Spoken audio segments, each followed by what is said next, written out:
Rafa, l'Elogisi, Omo Biafra, l'Elogisi. Odogu. Oh, hey, Biafra, Biafra. Omo Chineke.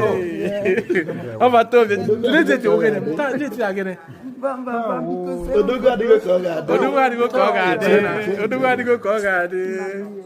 So guys, I want to welcome you to this YouTube channel. Yes, this is the beginning of a new month and I want to welcome everybody to this YouTube channel. So this month actually started with a breaking news. I know at the other side, it was actually a sad news because the 10th agitator of the Biafra movement in person of Mazi, Samuel Ekpa, was being jailed for 6 years by Finland authority, and he was being charged for several, offenses and all of that. Now, we've been seeing several reactions, we've been receiving several comments and, several speculations about what could have led to that judgment. While some at the other side felt there's going to be an appeal because they will not just give up to, Mazi Samuel Ekpa being treated like that. And now, there are several questions that several people is asking out there. What will be of the agitation of Samuel Ekpa?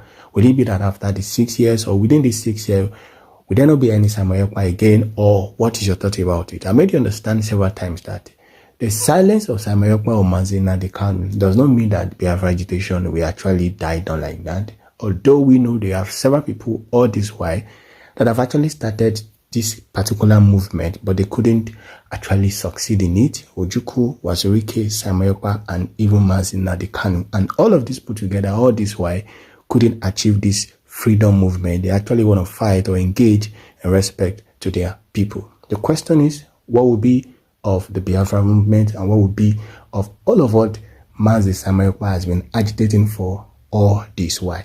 Now, why so many people have so many points of view respect to how he actually engaged it? Why so many people may not actually, go in line with all of what he has been engaging and the method he has been using? But that isn't even what we are even talking about today. He has been arrested, he has been detained, he has been jailed. What is next for Biafra movement? I know a number of you watching this video are watching from either of one of the states of the Biafra state, probably from Enugu, from whatever part you're watching from, Anambra.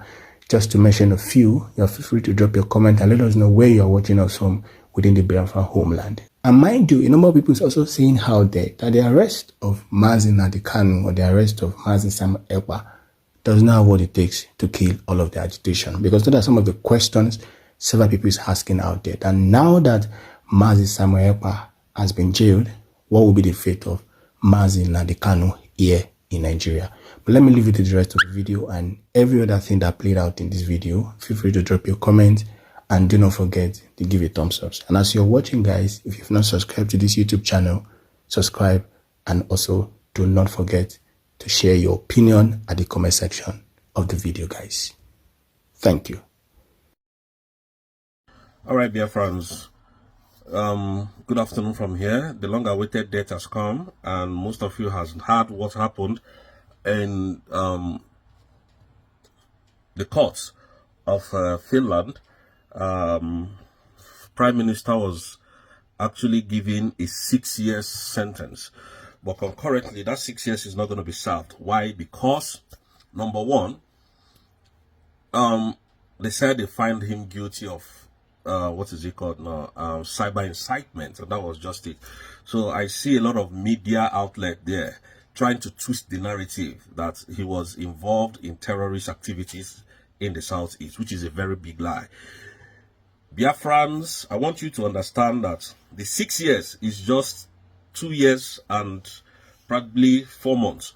One is that Prime Minister has not committed any crime under any country's watch. Number two is that he was defending Biafran's right. Self-determination in this country is not a crime. And then there is every reasons why this can be appealed. So they have allowed for appeal to be had. So the government is going to appeal for that case and see how far we can come. But because there was no substantial evidence to nail the prime minister and to jail him. I've never seen any country that jailed a terrorist or somebody who's said to commit out of terrorism for 6 years. And then 3 years is meant to be served. And he has served concurrently 9 months. So it doesn't add up. So what will add up is when the deputy prime minister and the USB government steps in and now go on another court hearing, and this time around is going to be an appeal to the verdict of the Hamid District Court in Latin Finland. So that's what is going to be happening. So Simon still have a chance. Our Biafran brothers, we're not going to give up. We're not going to get tired. Nigeria has decided to drag Finland to the mud, and Alexander Stubb is the first man that will fight Biafra head on. And we will see how this is going to end. We don't come here to say things the way it's not. And Adadi Orama, thank you so much. Ogenkere, we thank you people very much. We have seen your handwork. All the evidences you people went to submit against your own person. If you people finish in abroad, maybe you will still come to Biafran land, or you will live in abroad forever. Anyways, that is left for you. But thank you very much. Biafran said I should appreciate you people. Thank you people for your good work. You see this thing that you people did to us. You want to demoralize us. You want to know how downcasted we're going to be. We are not going to give up. We will never give up. Not on this earth. We're going to give up. This fight of freedom from Biafra, we will never give up. Not on this planet Earth, I'm telling you people. So whatever you are thinking, whatever you believe system is, you can go on and believe it. But Simon Ekpa will come out very, very soon, I'm telling you people. That's 3 years, 6 years is nonsense. I hear a lot of social media is on fire now. Oh, Simon has gone to jail because he was inciting terrorism. He was involved in terrorist attack. He was involved in this. It's all lie. So there's going to be an appeal by the government, and the government is not going to fold their hands and watch this go down. So we still have chances of Simon, our prime minister, coming out. So let's just keep it the way it is, and then we'll do the underground work. Thank you so much, Biafrans, from here. I love you guys. See you in my next video. Well, thank you, Your Excellency. My name is Jim Moran.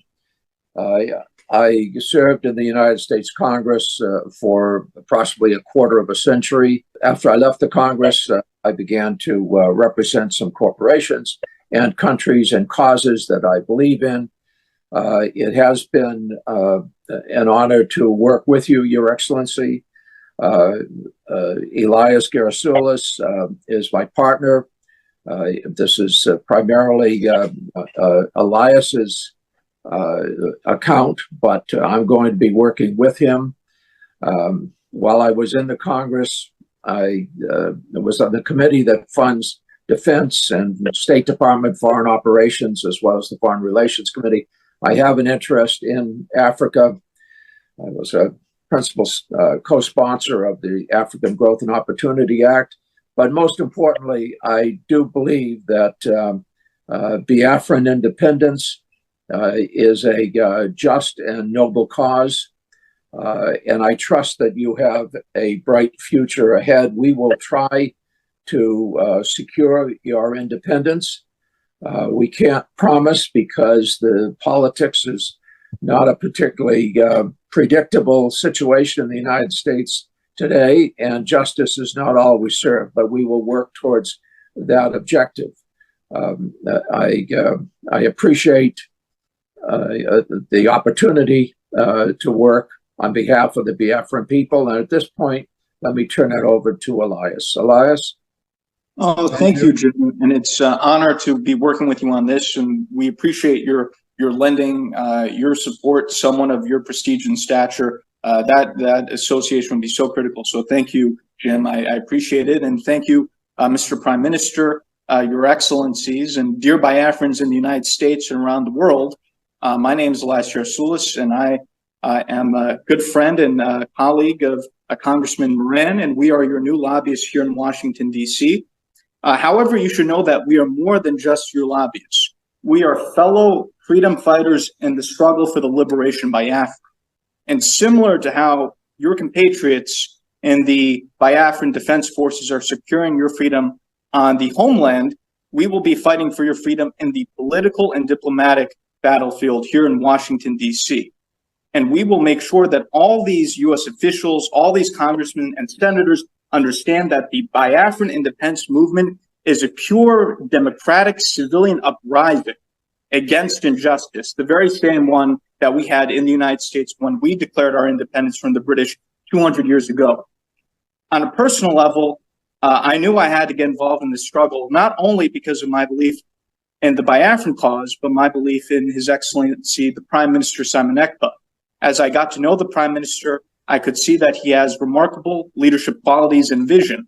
And I knew that instinctively that he was a man of destiny and that he will have a very important impact in Africa in the years to come. And I thought it was a personal duty to assist him. Already, the Prime Minister has made remarkable progress and has outsmarted the Nigerian system in many ways. The Prime Minister has done this with the self-referendum. He has done this with opening diplomatic liaison offices around the world. And I think by establishing a proper Biafran lobby in Washington, D.C., the Prime Minister has delivered his master stroke. And if you can look at the Nigerian media and the social media, you will see that this is something that's been highly publicized. And I think this is because they understand the moment that the United States starts to gain more support for the Biafran cause, it will be a game changer. Because when the United States leads, other countries follow. Congressman Moran and myself are your voice to the U.S. Congress, your voice to the White House, your voice to the State Department, your voice to the highest offices in this great land.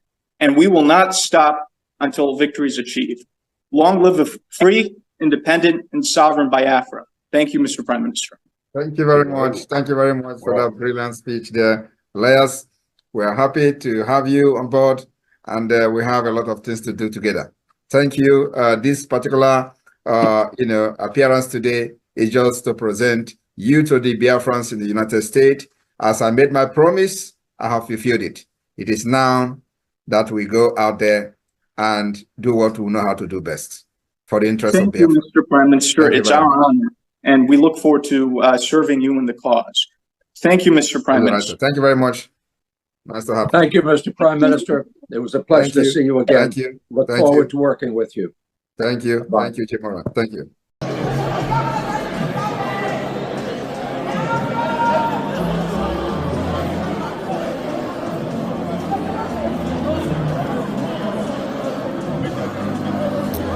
This is like the lobby.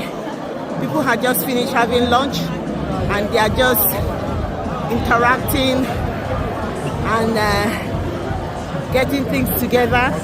This gentleman, I haven't had time to say hello to him. Hey, Clara Day, my dear sister Clara Day. Who are you, sir? Hey, Mr. Snow. This is Mr. Snow here, you know. We're the ones doing it. We're the ones talking to everybody on X. And everywhere they want to listen to us, we're ready to give them the words as it is, you know.